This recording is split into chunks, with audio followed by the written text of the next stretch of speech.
This is Lauren Hollows for NOI Education Services, and today we are having a conversation. The student is not competent, hard conversations with the employer.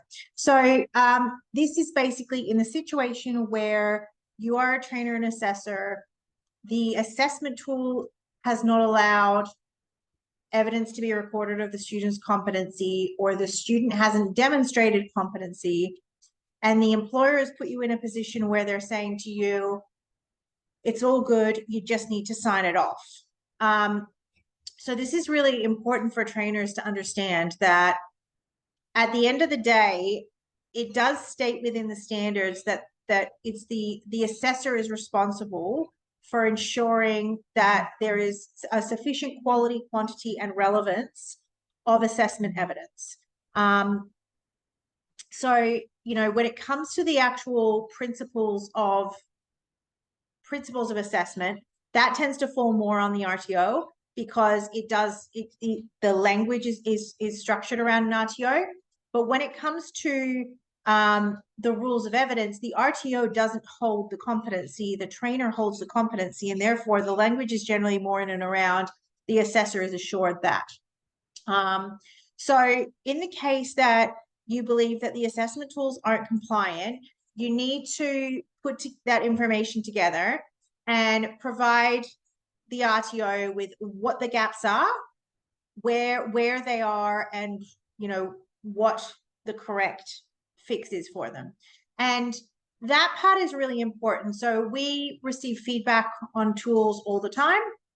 And we're constantly like updating things, you know, like it might be that like an act has changed, or you know, I work with RTOs that have had assessment tools over like a long period of time, and so they'll go back to assessment tools from before and look at them and go, oh, look, you know, we haven't looked at this in 2 years. This, and this need to be tightened up and changed, all that sort of stuff. And hopefully you work with an RTO whereby you can do that and you have that process. For me, the key is always going with a solution as opposed to just feedback that it's wrong. One of the things that I personally get really frustrated with is when someone goes, oh, this is shit. And I'm like, okay, what's shit about it? Like, you know, what is the specific problem? Oh, I just don't, you know, oh, there's just too many boxes to tick, or, oh, it's just too long, or that question's too hard.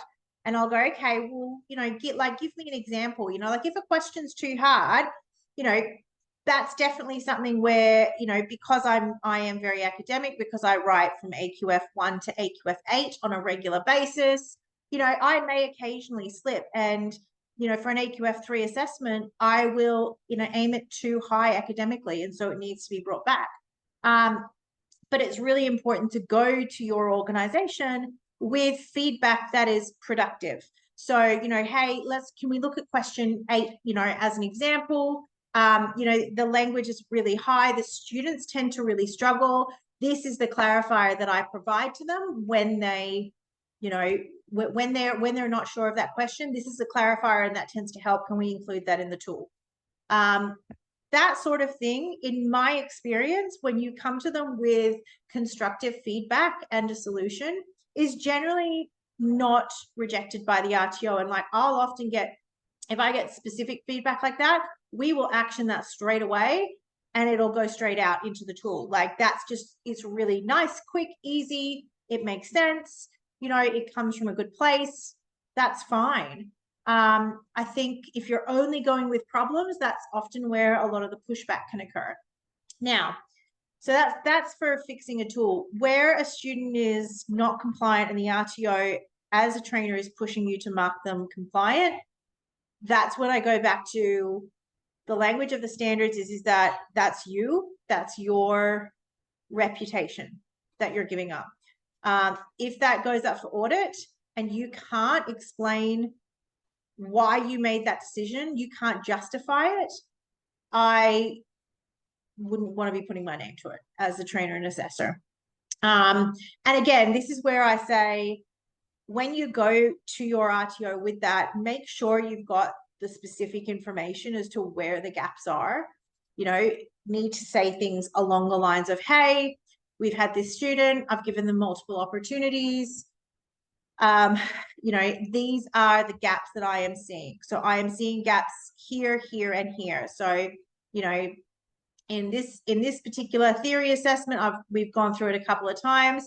They are struggling to get their heads around these particular concepts or this terminology.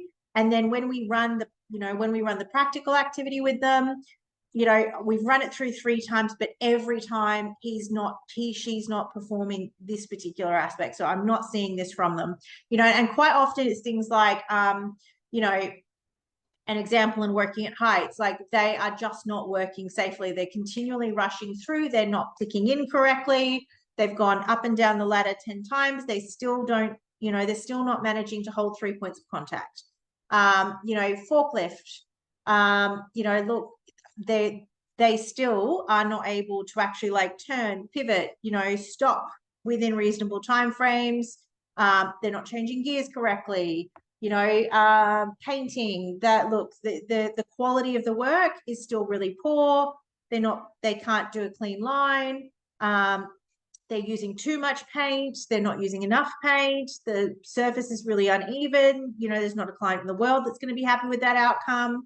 You know, it's come to them with a specific thing. And again, ideally show them the feedback and talk to them about the feedback that you've provided to the students so far.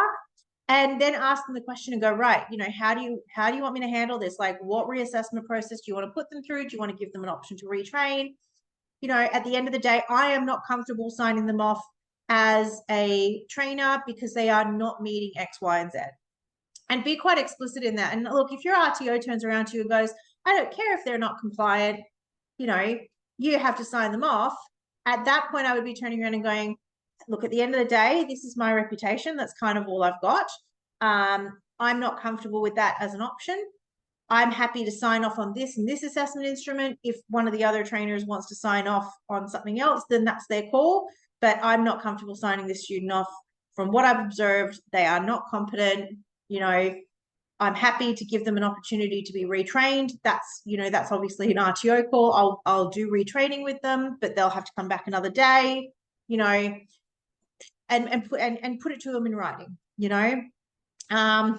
Honestly, it's a trainer's market at the moment. So you can probably feel more comfortable doing that. But it's your reputation. Like, I can't explain it any clearer. And certainly the story that I tell all of the trainers that I work with is that when one of the very first RTOs that I worked with, I was not comfortable making a call that a student was competent. My RTO was very supportive. Thankfully, the owner of the RTO backed me. We ended up getting rid of the student. The student went elsewhere, completed their qualification, went out into industry, did something very stupid.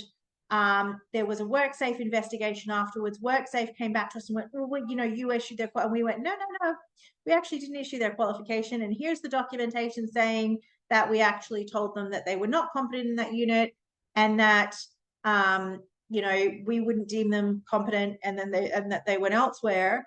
And, you know, that incident, because that happened very, very early in my career, stuck with me. You know, WorkSafe, if something happens to one of your students 2 weeks after you've deemed them competent in something and they hurt themselves or they hurt someone else, okay, they're a chef, they go out into industry and they, you know, give an entire restaurant food poisoning. They're working in childcare and they hurt a child.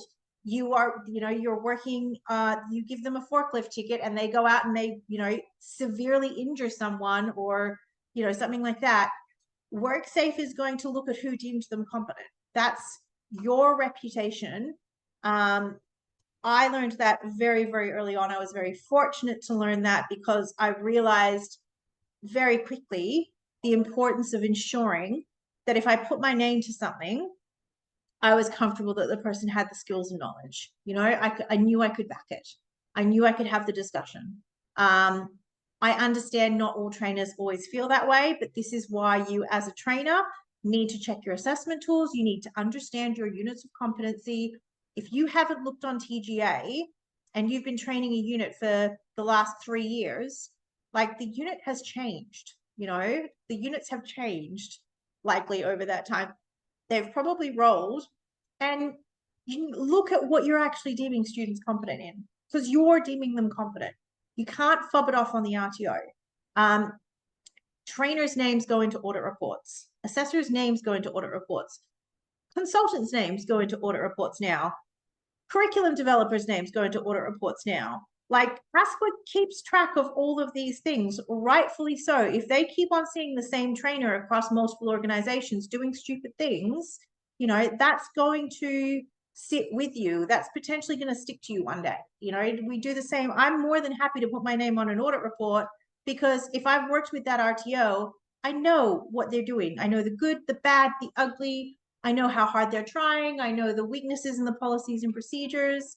You know, I know all of the documents that are being used to support the evidence that the RTO is doing everything they can to ensure competency and currency. So make sure that you as a trainer are protecting your reputation. So that's it for my lecture today. If you guys have any questions, if you want any advice or anything like that, please let me know. Hit the like, subscribe button. You know, if you like all of this content, there's a lot that goes into it. If you want to support us, if you want to support myself and support Anna Wire, please hit the like button. Please hit the subscribe button. It does a lot for us. Share this content, comment on it, all those good things. I hope you guys have a great day. My name is Lauren Hollows for Anna Wire Education Services.